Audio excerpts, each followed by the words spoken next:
Mass migration is not, was not, isn't some fringe concern of little consequence. It was and continues to be a crisis which is transforming and destabilizing societies all across the West. Together, we can reindustrialize our economies and rebuild our capacity to defend our people. But the work of this new alliance should not be focused just on military cooperation and reclaiming the industries of the past. It should also be focused on together advancing our mutual interests in new frontiers, unshackling our ingenuity, our creativity, and the dynamic spirit to build a new Western commercial space travel and cutting-edge artificial intelligence, industrial automation and flex manufacturing, creating a Western supply chain for critical minerals not vulnerable to extortion from other powers, and a unified effort to compete for market share in the economies of the global South. Together, we can not only take back control of our own industries and supply chains, we can prosper in the areas that will define the 21st century. But we must also gain control of our national borders.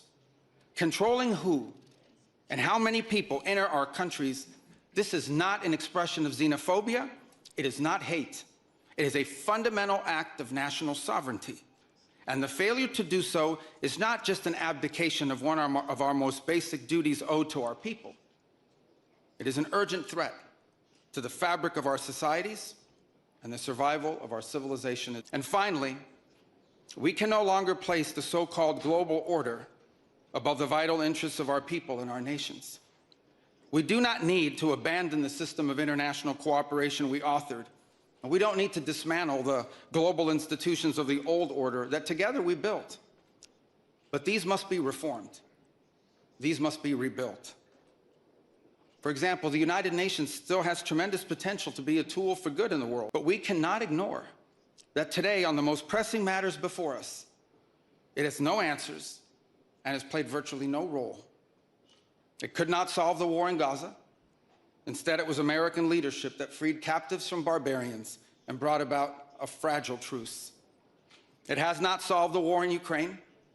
It took American leadership in partnership with many of the countries here today just to bring the two sides to the table in search of a still elusive. It was powerless to constrain the nuclear program of radical Shia clerics in Tehran. That required 14 bombs dropped with precision from American B-2 bombers. And it was unable to address the threat to our security from a narco-terrorist dictator in Venezuela.